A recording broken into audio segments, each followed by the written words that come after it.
This is On My Nightstand, and I'm Laura Cathcart Robbins. And today I'm actually going to be reading one of my own pieces. This week is it's a milestone for me. It's marked the end of something. I am saying an official goodbye to Moving Forwards, the memoirist collective to which I've belonged for the past 4, maybe 5 years. And to me, this collection of powerful female writers from all over the country was my safe place. And I am forever grateful and humbled to have been one among the many. Although our website will no longer be available, I was able to salvage this piece of writing that I did 3-ish years ago for our blog, and I wanted to share it with you all today. So it's called Do I Have the Right to Tell Your Story? By me, Laura Cathcart Robbins. I have no doubt in my soul that you will write a story that bears your soul, the story that broke your heart and mended it. Your words have the power to heal and make readers heard. The story you chose to write will be the one that only you can write, that can only be told there. You know what that story is. These are the words of one of my beloved writing teachers, Jessica Sensen Enriquez.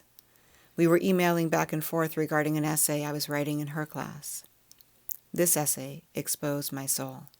I had dug deep to tell the story of what it was like to find that my ex-husband and my friend were having a baby. I tried to connect with how I felt in my body, what sounds I heard in the background. I tried to remember what I was wearing and where I was when I first heard the news. But to tell this particular story, I also needed to tell their story, my ex-husband's and his now wife, and this I knew was risky.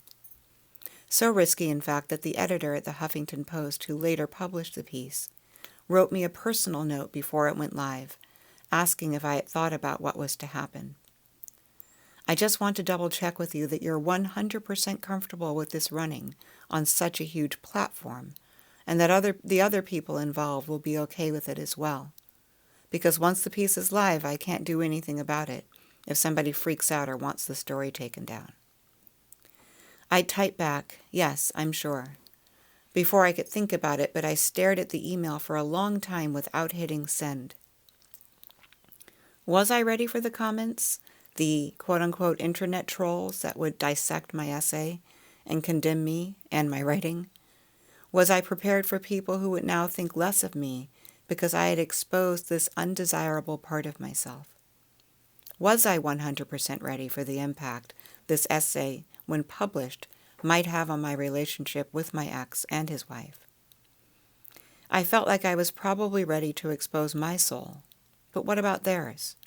Do I have the right to tell their story too? So I clicked off the email and picked up the phone.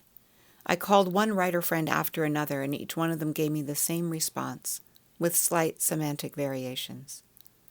You can't tell a powerful story if you're afraid of hurting people. Your first obligation is to tell the truth. Another friend cited the great Anne Lamott as quoted in her writer's Bible, Bird by Bird. You own everything that ever happened to you, she says. Tell your stories. If people wanted you to write warmly about them, they should have behaved better. Later that day, I put my computer to sleep without hitting send on that email. I knew what I had to do, but I didn't know if I had the courage to do it. I had written the story that broke my heart and mended it, and now I needed to share it with the world. But in doing so, I was going to have to share something personal about other people. And if I'm honest, the respect, feelings, and opinions of these two people matter greatly to me. It was more than just a matter of I don't want any drama. It was also a matter of I've worked very hard to get to the point where we all like each other, and I don't want to lose our status quo. Not publishing this piece would ensure that I kept my drama-free status with them. Releasing it, on the other hand, would more than likely put my standing with the two of them in jeopardy. So how important was it for me to tell this particular story? The answer came to me as I woke from a very fitful night of sleep. When I got divorced 10 years ago, I made up my mind to stop making decisions based on fear. Usually fear of losing something that I had, or fear of not getting something that I wanted. If I remove fear from the decision, then what is my answer? After my morning meditation and my ritual cup of decaf, I woke up my computer to find an email from the HuffPost editor, the cursor blinking beside her words. So, what did you decide? I bit my lower lip as my finger hovered above the keyboard, closed my eyes, and did the thing that I would want any self-respecting writer to do. I hit send.